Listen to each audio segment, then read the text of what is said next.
Olá, tudo bem? Sou Diego Augusto e esse é o vídeo que dá continuidade à aula relacionada à avaliação dos parâmetros vitais ou sinais vitais ao indivíduo. Então, no vídeo anterior, a gente conseguiu verificar quais seriam as condições gerais para a aferição dos sinais vitais e como eles interfeririam no contexto geral de manutenção da saúde dos indivíduos, e conseguimos observar a importância da aferição da oximetria de pulso, do pulso e da respiração na avaliação do indivíduo adulto e idoso. Hoje, nós vamos dar continuidade verificando agora os outros sinais vitais que podem compor essa avaliação, entendendo agora como a temperatura e a pressão arterial fazem parte desse itinerário de avaliação. Então, os serviços de saúde utilizam em grande e larga escala a aferição da temperatura e da pressão arterial como forma de constatar possíveis anormalidades no indivíduo. Essas duas variáveis, ou esses dois sinais vitais, quando aferidos, eles precisam seguir as técnicas de maneira correta e garantindo, dentro do seu contexto geral, que a gente consiga ter uma avaliação fidedigna do achado. Torna-se importante não utilizar medidas que não estão descritas na literatura, através do toque apenas para aferir a temperatura, ou, por exemplo, na aferição dos sinais vitais sem utilizar todos os materiais e equipamentos necessários para fazer essa constatação de como essa pressão se comporta. Então, nós vamos dar continuidade apresentando, e aí vou abrir mais uma vez a apresentação, falando sobre esses dois sinais vitais. Então, na aula passada, a gente parou discutindo sobre a questão da respiração, né? E aí nós voltamos agora com a aferição da temperatura, né? E aí a temperatura, ela é proveniente a partir da liberação de estímulos e de hormônios de uma glândula no nosso corpo, né? No nosso cérebro, provavelmente, especificamente. O hipotálamo, ele é o centro do controle da temperatura no corpo, sendo responsável pelos mecanismos de perda e de ganho de calor. A liberação desses hormônios hipotalâmicos, eles vão permitir com que no corpo a gente tenha a condição de sentir frio ou calor, garantindo que essa temperatura estabeleça-se de maneira a deixar o corpo no seu nível de equilíbrio. Esses processos, normalmente metabólicos, eles provêm de duas situações específicas, a termólise ou a termogênese. A termólise, ela vai ser a condição onde a quebra, lise é quebra ou perda de calor no corpo humano. Então, quando há perda de calor, o que é que acontece no contexto fisiológico do corpo? Vai haver uma dilatação dos vasos periféricos que vão proporcionar o aumento da circulação sanguínea. Esse aumento da circulação sanguínea, ele vai ativar as glândulas sudoríparas que vão excretar suor a nível da pele, fazendo com que essa pele tenha uma diminuição da sua temperatura local e automaticamente a gente tenha a termólise estabelecida enquanto processo fisiológico propriamente dito, né? O evento inverso é a termogênese. Então, se na vasoconstrição eu conseguiria, na vasodilatação eu perderia a temperatura, eu vou ganhar a temperatura diminuindo o diâmetro dos vasos na periferia do corpo, para que essa circulação local diminua e eu tenha uma condição de perda de calor menor pelo corpo, automaticamente estabelecendo outras frentes de captação de calor à condição da termogênese, né? Então, a geração de calor pelo corpo humano. Então, esses dois mecanismos fazem com que o corpo produza ou elimine calor, e a aferição da temperatura, ela produz parâmetros para a gente avaliar em que nível se comporta essa aferição da temperatura, né? Então, o que é que pode alterar a temperatura no corpo humano? O sono e o repouso, ele altera a nossa temperatura, então a gente percebe que em algum determinado momento do nosso sono a atividade metabólica diminui, ou seja, a frequência cardíaca diminui, a frequência respiratória também diminui e automaticamente há uma sensação de frio, de perda de calor muito grande, né? Exatamente. Os exercícios físicos, por suas vezes, ele promove um aumento da temperatura corporal com excessivo sudorese, que garante, como a gente viu, os mecanismos de termólise, né? Com a excreção da secreção sudorípara e automaticamente a redução da temperatura corporal. A liberação de hormônios ela pode alterar essa temperatura do corpo, A idade, ela altera também essa temperatura, então a gente vai perceber por muitas vezes ao longo do dia a dia, idosos caminhando em via pública, por exemplo, no horário do meio-dia, quando o sol está intenso, utilizando casaco ou roupas para frio e não sentindo essa temperatura de maneira tão perceptível como os adultos perceberiam. As emoções podem alterar o contexto da temperatura corporal e o estado nutricional no sentido da obesidade e da retenção de gordura ou da diminuição do peso e até o emagrecimento severo estarem alterando nessa percepção de como o indivíduo percebe a temperatura do dia a dia, tá? Então, para realizar a aferição da temperatura, a gente vai precisar de um termômetro. Tá? Vou só passar aqui para mostrar. Então, eu vou precisar de um termômetro. Hoje está sendo comercializado em larga escala o termômetro eletrônico, né? Que a gente viu que desde 2017 o Ministério da Saúde e a Anvisa tinham recomendado a não utilização de termômetros de mercúrio, em virtude do mercúrio ser um contaminante do solo. Então, em 2016, 2017 foi extinta, foi pedido para parar a comercialização, porém já foi promulgada uma nova resolução que permite a comercialização e o uso do termômetro de mercúrio em virtude da sua fidedignidade na aferição da temperatura. Então, o termômetro ele é composto por 3 partes, né? O bulbo, vou usar aqui a canetinha para marcar, em vermelho mesmo. O bulbo é essa parte da ponta, que normalmente tem uma coloração prateada, né? Ela vai estar em contato direto com a área onde essa temperatura vai ser aferida. No caso do Brasil, a norma, o padrão é a gente fazer a aferição da temperatura axilar, porém existem outras fontes de aferição da temperatura. A temperatura ela pode ser aferida na cavidade oral, ela pode ser aferida na axila, ela pode ser aferida na pele, no reto. Então, tem países, por exemplo, como os Estados Unidos, que a aferição padrão é no termômetro retal. Então, cada país, cada sistema de saúde, ele define qual a melhor forma de aferição. No Brasil, a definida foi axilar, então a gente utiliza um termômetro axilar desse. Então, o bulbo, que é essa parte que eu circulei, ele vai ficar em contato direto com a axila do indivíduo. O corpo do termômetro, ele tem uma régua graduada nos valores da temperatura, para que a gente consiga, a partir da observação da coluna de mercúrio, quanto se comporta essa temperatura. E aí, por que a coluna de mercúrio, Diego? O mercúrio localizado no bulbo, ele tem uma sensibilidade à temperatura muito grande. Então, quando ele entra em contato com a temperatura do corpo, ele tende a preencher o espaço da coluna dentro do termômetro, permitindo que a gente consiga fazer uma verificação adequada desse sinal vital, tá? Então, voltando aqui, como é que eu vou fazer a aferição desse sinal vital? Para realizar a aferição da temperatura, você vai precisar de um termômetro, de algodão, de bolas de algodão, uma seca e uma com uma bola de algodão seca e uma gola de algodão com álcool. Você vai precisar de uma cuba-rim e do acesso ao paciente. Então, a primeira coisa que você vai fazer é lavar as mãos. Você não precisa necessariamente usar luvas de procedimento para realizar esse procedimento, tá? Você pode utilizar a luva se você perceber, mais uma vez, que o seu contato com o paciente lhe expõe ao risco de contaminação. Se o seu paciente apresenta uma sudorese intensa na axila, torna-se importante você pedir para que ele, utilizando toalhas de papel, faça a secagem dessa área do corpo para aí você fazer a adaptação do termômetro. Explicado para o paciente o procedimento, você vai desinfetar o termômetro. Essa desinfecção do termômetro, essa asepsia, ela deve ocorrer do corpo para o bulbo, ou seja, da parte mais limpa para a mais contaminada. Lembrando que o bulbo é mais contaminado porque ele vai ficar em contato direto com a axila do paciente. Todo esse material vai estar numa cuba-rim, você vai levar. Após a desinfecção do termômetro com algodão em álcool, você vai colocar na axila do paciente e pedir para que ele aguarde com o termômetro posicionado com o bulbo tocando a pele da axila por um tempo de até 5 minutos, tá? Então, não retira o termômetro em tempo inferior a 5 minutos, porque a aferição da temperatura não vai ser fidedigna. Nesse tempo, sempre observar e orientar o paciente que ele mantenha o braço fechado, mantendo a estabilidade do termômetro. E observar na sua face posterior se o bulbo, por exemplo, não ficou fora do contato com a axila. Após os 5 minutos transcorridos, você vai pegar o termômetro, a verificar a coluna de mercúrio observando a coluna no nível dos olhos, e aí você vai verificar e constatar a temperatura, registrando na ficha de atendimento e informando para o paciente a temperatura constatada.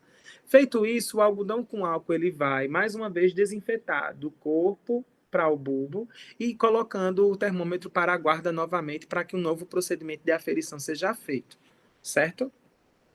Então, sempre antes de começar, verifica se o termômetro está com a coluna inferior aos 35 graus, porque por muitas vezes a aferição anterior não fez essa diminuição da coluna. Então, é importante que no final da aferição, depois de desinfetar, você baixe a coluna fazendo movimentos de balançar com o termômetro para baixo e ter cuidado para não jogar o termômetro no chão nesse movimento. A desinfecção é importante no início e no final do procedimento, lembrando mais uma vez, partindo-se do corpo para o bulbo, fazendo com que a gente vá do meio menos contaminado para o mais contaminado, tá? Eu já falei da questão da umidade na axila, mas aí vale a pena reforçar. Se tiver muito molhada a axila, a gente não vai conseguir aferir, e aí torna-se importante pedir para que o paciente seque a axila com uma toalhinha de papel. Ao retirar o termômetro, não fazer o contato com o bulbo, pois você pode estar alterando a temperatura. Sempre pega ele pelo corpo e não pelo bulbo. E ele, para a leitura, vai ser colocado na altura dos olhos, permitindo que você observe em que nível está a coluna de mercúrio nele, certo? A gente já falou aqui do termômetro. E a aferição, ela vai trazer um valor que vai permitir com que a gente faça a aferição dos achados. Então, a gente vai ter um paciente com normotermia ou a temperatura normal, quando ele está dos 35 graus e meio até os 37 graus e meio. O termo afebril ou apirexia, ele está relacionado à ausência de febre naquele indivíduo. A febrícula, ela pode ser entendida como uma febre baixa. E normalmente a gente vai ter ela entre os 37 graus e meio e menos que 38. Então, nesses casos, não se recomenda que a gente medique o paciente com medicações antitérmicas. Pode ser estabelecidas medidas para ajudar o corpo a fazer aquele mecanismo de termólise, otimizando que o paciente tome um banho morno ou frio. No caso de crianças, fazer um envoltório com uma fralda embebida em água gelada ou morna, para que essa criança vá perdendo a temperatura ou esse adulto perca a temperatura ao longo desse processo e estabeleça um nível de normotermia. Paciente com febre, ou pode ser também chamada de pirexia, ele vai estar com a temperatura entre os 38 e 39 graus e meio. Se o indivíduo apresentar uma temperatura abaixo dos 35,5, ele está com sinais de hipotermia, tá? Se o indivíduo faz uma temperatura acima dos 39 graus e meio, ele está com hipertermia ou hiperpirexia, e aí necessitando das intervenções propriamente ditas para a redução dessa temperatura, certo? Então, baseado nessa aferição, no registro que você fez, você tem uma forma de classificar e orientar uma intervenção para esse paciente. Então, a temperatura ela é um sinal muito fácil de ser aferido, muito comum de ser aferido no dia a dia, até no próprio domicílio, permitindo com que a gente consiga estabelecer medidas rápidas para o controle da febre, principalmente, que, no seu contexto geral, é um sinal de infecção e de comprometimento geral do paciente. Outro sinal de grande importância na aferição e que por muitas vezes é negligenciado nos serviços de saúde é a pressão arterial. A pressão ela é aferida em todo o ambiente de saúde, seja ele da menor para a maior complexidade, como forma da gente compreender em que dinâmica se encontra o funcionamento do aparelho cardiovascular. A pressão nada mais, nada menos é do que a pressão que o sangue faz na parede das artérias durante o ciclo cardíaco.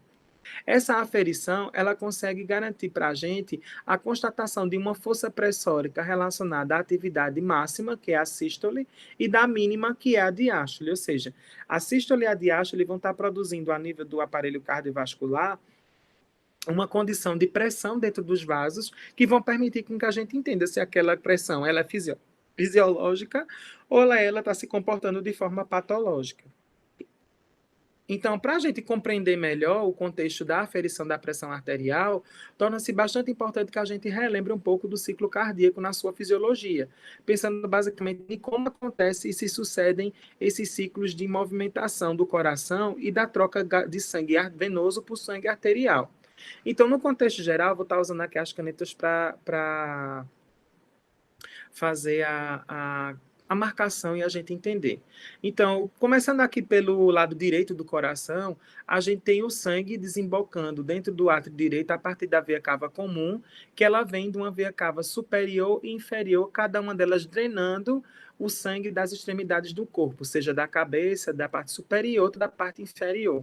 Essa veia cava comum, ela vai fazer com que esse sangue desemboque no átrio direito, e dentro desse átrio, durante os movimentos de sístole e diástole, as válvulas cardíacas, e nesse primeiro caso aqui, a válvula tricúspide, ela se abra, permitindo que o sangue passe para o ventrículo direito, e a partir daí ele possa ser encaminhado para o pulmão através da veia pulmonar, tá?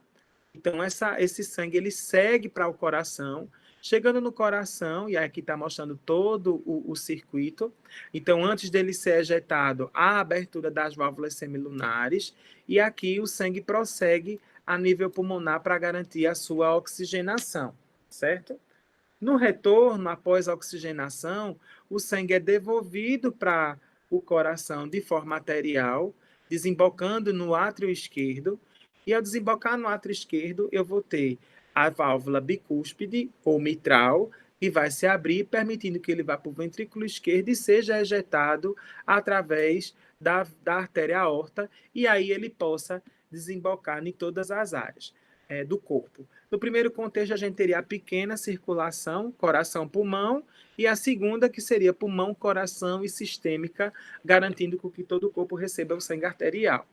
Então, foi de forma rápida, só para a gente lembrar. E aí, nesse contexto, a gente vai usar os instrumentos para fazer a aferição. Torna-se bastante importante e regra para que a aferição de pressão utilize o estetoscópio e o esfigmomanômetro, ou tensiômetro, muito conhecido aí no dia a dia. Mas o nome técnico dele é esfigmomanômetro, tá? Esfigmomanômetro, tá? Então, esses dois instrumentos são importantes. O estetoscópio sozinho não vai conseguir fazer a aferição, porque ele precisa do manômetro para estabelecer o valor pressórico, nem a abraçadeira com o manômetro, o esfigmomanômetro, vai conseguir fazer a aferição da pressão sozinha, porque para isso acontecer é necessário uma ausculta dos sons oriundos da aferição de pressão.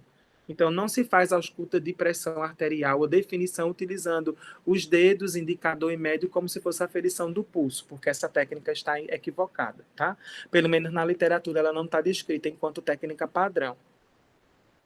Então, na aferição de pressão, o que é que a gente precisa fazer? No primeiro momento, a gente vai estabelecer com o paciente uma comunicação sobre como se encontra a sua condição atual e no que ela pode interferir para a aferição da pressão. Então, acolha esse paciente e explique que você vai fazer a aferição de pressão. Algumas medidas básicas são necessárias de ser feitas, e elas são recomendadas pela Sociedade Brasileira de Cardiologia e pela Política Nacional de Atenção Básica no caderno de atenção básica relacionada à pressão, à hipertensão arterial. Então, primeira medida, pedir para que o paciente se sente e observe se esse paciente veio fazendo algum esforço físico. Se ele veio fazendo esforço físico, torna-se importante que esse paciente se mantenha em repouso por um tempo de 5 a 10 minutos, até ele se estabelecer no nível de normalidade para essa aferição. Durante a aferição, é importante que o paciente não esteja com as pernas cruzadas, então a gente orientar ele a ficar com as pernas retas, e avaliar. O paciente fez esforço, veio andando, carregando peso. Esse paciente veio idoso, está com casaco, pede para ele retirar aquele casaco. O paciente está com a bexiga cheia, se ele está com a bexiga cheia, pede para ele ir no sanitário, promover a diurese, depois ele volta para fazer a aferição. Se o paciente fez o consumo de bebida alcoólica, cigarro ou cafeína antes da aferição, é importante orientar ele que esses recursos eles podem fazer uma alteração brusca da pressão arterial e indicar que ele volte à unidade para aferição em outro momento, tá? Então, você prepara o material para aferição, que basicamente vai ser o esfigmomanômetro e o estetoscópio. Você deve levar também algodão com álcool para fazer a desinfecção do estetoscópio antes de colocar nos seus ouvidos, tá? Lave as suas mãos e se aproxime do paciente, identificando a área onde você vai fazer essa aferição. Então, você vai começar colocando a abraçadeira do esfigmomanômetro no terço médio do braço do paciente, permitindo que toda a área da curvatura da fossa do braço, ela fique exposta, porque lá vai ser onde você vai fazer a verificação da pressão. No primeiro momento, a gente vai fazer a aferição da pressão de resistência, ou pressão de oclusão. Essa pressão de oclusão, ela vai determinar em quantos milímetros de mercúrio você vai insuflar aquela abraçadeira. É um procedimento de preparação para a aferição. Então, o que é que você vai fazer? Você vai fechar a pera do esfigmomanômetro, vai colocar o seu dedo, indicador e médio, sobre o pulso radial do paciente e vai insuflar a abraçadeira até você não perceber mais que você sente o pulso periférico do paciente, o pulso braquial, radial. Quando você não percebeu o pulso, então, por exemplo, eu adaptei a abraçadeira no paciente e fiz todo esse processo. Quando eu fizer inflar e observar que ele parou, eu parei de sentir o pulso quando ele tá num valor de 100 milímetros por mercúrio.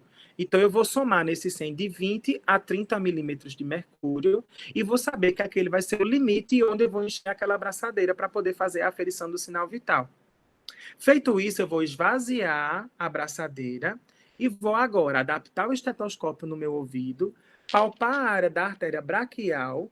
Identificando o pulso braquial, eu vou colocar o diafragma do estetoscópio, como essa imagem está mostrando, e a partir daí eu vou começar a inflar o esfigmomanômetro, lembrando que o meu limite é aquele estabelecido na pressão de oclusão, ou também conhecida como pressão de resistência, tá?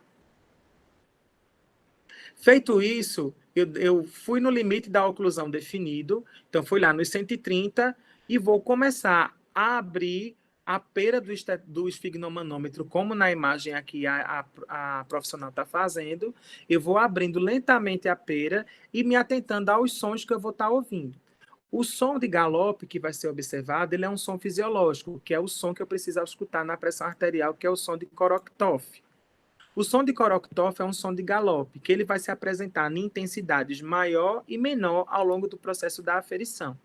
O primeiro som mais alto da aferição, o som de Korotkoff num volume mais alto, ele vai estar relacionado à pressão arterial sistólica. É a primeira pressão. O som de Korotkoff com volume mais baixo ou abafado, ele vai ser considerado a pressão mínima ou também conhecida como pressão diastólica. Então, no final dessa ausculta, eu vou ter o primeiro som mais alto, o primeiro galope mais alto e o último galope num som mais baixo ou abafado. Então, eu tenho dois valores que vão compor o que eu tenho enquanto registro da pressão arterial. Então, por exemplo, eu tenho 100 por 50. Primeira aferição na sistólica deu 100 milímetros por mercúrio, a segunda por 50. Ao final, eu vou registrar esse valor na ficha de atendimento do paciente e orientá-lo quanto ao valor da aferição, para que ele entenda. A partir disso, eu estabeleço formas de classificar essa pressão arterial. A pressão arterial hoje é classificada de acordo com os parâmetros da Sociedade Brasileira de Cardiologia. Ela determina que a gente estabeleça linhas de frente para identificar possíveis pacientes com risco para desenvolvimento da hipertensão arterial e, a partir disso, estabelecer intervenções específicas conforme orienta o caderno de atenção básica para o gerenciamento da hipertensão arterial no programa Hiperdia. Então, se entende hoje que uma pressão arterial normal é uma pressão que se apresenta com valor sistólico, e aqui só lembrando, PAS, pressão arterial sistólica, PAD, pressão arterial diastólica. Então, a pressão arterial sistólica ela tem que estar menor ou igual a 120 e a diastólica menor ou igual a 80, certo? Pré-hipertensão, os indivíduos que apresentam a pressão arterial sistólica de 121 a 139 e a diastólica de 81 a 89. Considera-se indivíduos com hipertensão arterial no estágio 1, indivíduos com a pressão de 140 e 159 na sistólica e de 90 a 99 na diastólica. No estágio 2, de 160 a 179 e a diastólica de 100 a 109.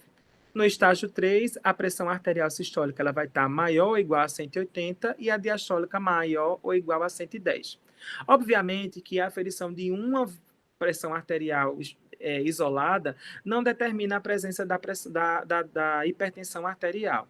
Torna-se importante que essa aferição seja feita no contexto do MAPA, ou seja, o mapeamento ambulatorial da pressão arterial. Esse monitoramento, ele deve ser feito por um profissional de saúde e o paciente deve registrar durante o dia os valores de 2 ou 3 aferições em horários diferentes do dia. Essas aferições, após completado o período de uma semana, elas devem ser levadas para o médico da unidade básica e, a partir daí, a gente conseguir estabelecer uma pressão média e classificar junto a essa tabela. Outra coisa importante de se falar, que a própria Sociedade Brasileira de Cardiologia fala, é que pressões, quando encontradas em faixas diferentes, por exemplo, eu disse que a hipertensão estágio 1 é de 140 a 159 e a diastólica de 90 a 99. Digamos que numa aferição eu encontrei 140 por 100. Então, eu tenho duas faixas de aferição diferentes. A diastólica está numa faixa e a sistólica em outra.